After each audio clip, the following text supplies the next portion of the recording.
Coming up, there is in Rome this speaker series that is going to be happening. Has some big names that are coming in.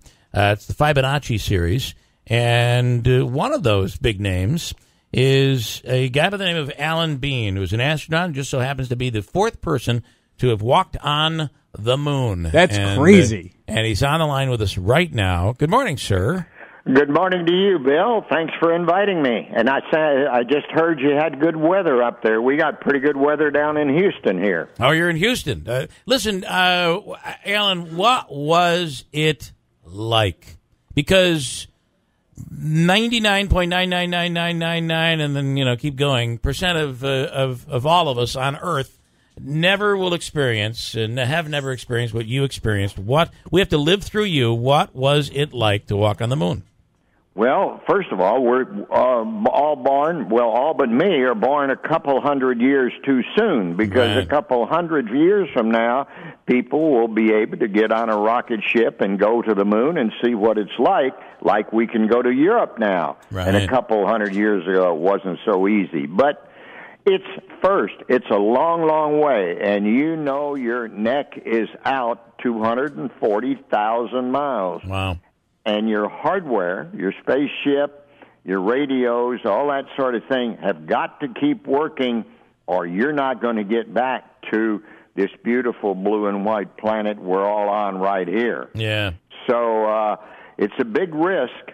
If, we wanted to take it, glad to take it, but never far from my mind as I ran around on the moon and looked up at the Earth and said, wow, that's the Earth up there. This is the moon. I hope my spacesuit doesn't start leaking. Right. I hope my lunar module will get me back home. So it's a great adventure. I was glad to be there. But believe me, it's far, far from home. And that is what, it was on every astronaut's mind. Yeah. Doesn't it excite you? First of all, it seemed like we were going in the other direction. We were basically giving up on NASA. The space shuttle program was being put to rest, but now it's been turned to private, and we're doing a lot. We're working with other countries, and this Mars, what we're learning about these other planets, discovery of planets. This is a really exciting time. Well, I think you're right, Bill. It is. And what we've got in this situation, way back in the Apollo days, I believe Americans were concerned. Here the Russians are orbiting Sputnik, and then there's Yuri Gagarin. He goes up before Al Shepard, and we're thinking, wow, maybe their way of life is better than ours. Maybe that communism thing isn't so bad. Yeah. But we said, let's prove that democracy is the way to go, and so we spent the money and effort to prove it, and we did. We got to the moon. Kennedy said, we're going to leapfrog and go there, prove we've got the best form of government. We did that. Once we proved it, then there's, like you say, with Apollo kind of wound down, and then the shuttle. But now, as time has passed and new generation is approached, they want to go out and make their own mark. They want to see what they can do. And so this is why I believe things are starting to pick up again. Yeah. New generations say, well, heck, they did that long ago. That was my dad or my granddad. We're going to go do something good now. It's really, it's amazing. And you think about the technology. Now, you were on the moon in 1969, is that correct? Yes, November of 69. We were the second crew to go to the moon. In July, Neil Armstrong and Buzz Aldrin ran around on the moon. Right. And we all saw that. Well, those that are old enough saw it. Maybe you didn't even see it. You only heard about it later. Well, what do you say, though, just as a quick aside, to the people who say this was just this was political? Kennedy, his vision was to spoof this whole thing, so the Russians thought we were really there, and this really never happened. It was all a Hollywood presentation. Well, I never argue with them, first of all, and I'm glad it doesn't hurt. Yeah. I mean, it's like the people that think the Earth is flat. Right. Okay, who cares? Yeah. Or maybe that aliens grabbed them up last week and took them up and autopsied them. Okay, it's okay. Right. It didn't hurt anything. Yeah. You can't convince everybody of truth. Right, and so it's okay. It's fine. Doesn't hurt anybody. I never try to change their mind. Yeah, but usually can't. they approach me with this way. Alan, or Captain Bean, I've got an aunt that doesn't believe we even walked on the moon. I say, what does she think? Well, she thinks you did it in a hangar in Arizona. Yeah. I say, well, that sure would have been safer, I'll tell you that. But it's okay. Tell your aunt, well, she may be right. It won't hurt. Yeah. It's okay. We're speaking, of course, to astronaut Alan Bean, the fourth person to walk on the moon, and you'll be a part of Project Fibonacci, and that will be happening. Your speech is going to happen on August 3rd. My experience as an artist on the moon, and tell us what that means to you. Well, title. First of all, I didn't invent that title, but I didn't even know at that time that I had much of an artist's heart. I thought since I was a boy, I wanted to be a Navy pilot, and then when the space program came along, I wanted to be an astronaut. So when I was on the moon, I didn't think about art one single time. Same way with when I flew on Skylab for 59 days. It was only later when I said, I've been given this great gift of going to the moon. My hobby is painting, art. Maybe if I could learn to do paintings better, I could celebrate this great accomplishment, this great adventure that was Apollo in another way. I mean, it doesn't replace movies or photos or books or anything else, just another way to celebrate. But when I began to start looking into it, I realized that, my heart was always a pilot, an astronaut. It was also, in the background sort of art. So when I looked up, for example, I said when I first started, well, I know what color I thought the moon was. I think I'll look up what all the other astronauts that walked on the moon, 11 others, said about the color. When I looked this up and made like a spreadsheet, I found out that I had made more comments about the color of the moon than all the rest put together. No. Because I cared about that sort of thing. And, for example, the next to last man on the moon was a geologist, Jack Schmidt. Mm-hmm. And his comments, when I was talking about the color of the moon, he was talking about the geology of the moon, because that's what he cared about. Mm-hmm. So we all have things that mean things to us, and we just naturally think about them. You do, too. Yeah. All your listeners do. Yeah. Yeah, that's unbelievable.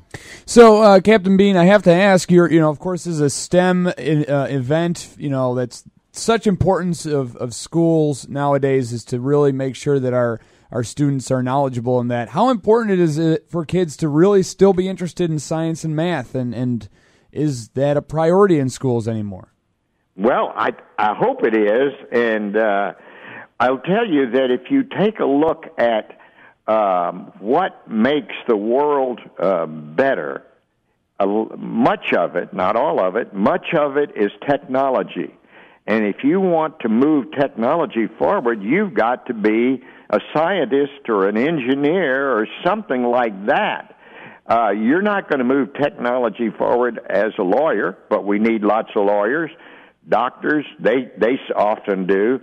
But I think it's very important if we want to move technology and make forward, if we believe that makes a better world in the future than it does now. I believe that. Yeah. And then we've got to encourage the kids that care about that or think about that. They're bombarded on TV about, you need to go learn to be a rock star. Well, maybe it's a good idea if you like music and you want to be famous. Everybody seems to want to be famous. But if you want to try to make the world a better place, one way to do it is become a scientist, an engineer, a mathematician, and then be willing to work hard, and you can make the world a better place, or you can help make it a better place. So, Apollo made, in my belief, that's the number one thing. It made the benefit of Apollo wasn't Teflon or something like that. Yeah. It was the fact it gave people a feeling throughout the world that they could do more than they ever imagined they could before. And so I think these are things that, that scientists help do, how they help make things that are better. Look at the cell phones. A cell phone has 100 times more capability than our big computers had. But we help push along, push along that sort of thing, and I don't know. There's a lot of ways to make a contribution in the world. Being a scientist is one, being an engineer, being a teacher, being an artist. All these things are good. The main thing is to try to figure out which one is your natural one. Which one would you like? And then go ahead and pay the price to learn to do that. Pretty awesome. We're talking to, and I hate to say this, but we're running out of time. But I could talk. Fine. I could talk to Alan Bean. I have like 1,000 questions, and I feel like the question I'm going to ask you next is probably stupid. And I've wasted one. But a life outside us, outside our galaxy. What do you think? Is there life out there? I think it's out there with all those billions of suns. Yeah. Stars, which are like our sun, with planets around many of them. We're discovering those, like you said earlier, Bill. Probably so. But think about this. The density of planets or stars in the universe is like 2 chipmunks in all of North America. That's the density of the universe. Wow. Okay? Let's say we're on Earth and we're a chipmunk in Florida. Yeah. And let's say the next planet that has intelligent life, they're out there somewhere, it's up in Alaska. You can figure out it's going to be hard for these 2 chipmunks to get together. So I think there's life out there, but I think it's going to be I don't think any of them from anywhere else have ever come here because they've never helped us in any way. They've never left anything to show that they were here. Mm-hmm. If they can get here, they're a lot smarter than we are because we can't get there yet. And so by the time we can get there, we will have found let's just take a simple example. We will have found the cure for cancer. Right. So we go there. It's a place like Earth is now. We look around. We say, look, we cured cancer 1,000 years ago or 500 years ago. Here's this little gadget, and we'll tell you how to make it, and you can cure cancer on your whole planet. Wow. Nobody's ever done that for us. Someday, when we go to another planet, which we will, someday, maybe it's 500 years, maybe it's 1,000, I don't know, but we try to help them out. Yeah, yeah. No one's ever tried to help us out that I know of. Who knows? Maybe that life is microbial. I mean, we don't know. Well, that's right. Maybe it is. We don't know. Listen, I want to. One thing. I graduated from a school called Mohawk High School, which is now known as Gregory B. Jarvis High School. Greg Jarvis actually graduated from the high school I went to, and of course, he died on the space shuttle in 1986. Did you know? Were you still in the space program at that time? And how difficult was that explosion? What kind of a blow was that to NASA? Well, first of all, I trained a number of people that were on Challenger and also on Columbia. Yeah. So I knew them well. But the difference is, in our business, just like being a Navy pilot or an Air Force pilot or somebody that's in the Army that goes over to Afghanistan, you are going to lose people from time to time. Yeah. The things we do at NASA are impossible dreams. Building a space station, going up to it, living up there, coming back is a near impossible dream, and it's not easy. And so we're going to have other disasters like that. We don't want to do it, but we know they're coming. So that was more the effect at NASA. We made some mistakes here. Yeah. Maybe we got complacent. I do believe that's what happened to it. We got complacent. We were doing too well and got careless. Yeah. So I think that's something about human nature. We're doing really good now, but we're going to get careless. We don't want to, but that's a human characteristic. So we knew. No one said they wanted to quit. Everybody said we've got to find a way to fix this and then be more careful in the future, even though we know as the future unfolds we'll start to get careless again. Yeah. It's we're just humans. We're not perfect. We're just doing the best we can. And this is true for most people around on Earth. I've noticed they get mad at themselves because they made a mistake. Humans make mistakes. Yeah. We can try as hard as we want. Like you, Bill, you're trying to make the perfect program. I'll tell you right now, maybe sometimes once in a while you can do a perfect program, but most of the time when it's over you say, if I'd have said this, right. If I'd have asked Al Bean this, that would have been better. Well, that's because you're human. First thing I would have done was schedule this interview for 2 hours. Well, see, it's okay. It's perfect the way it is. All right. Listen, I can't wait for you to arrive on August 3rd. My experience as an artist on the moon, it's 8:30 a.m. at the beaches in Rome.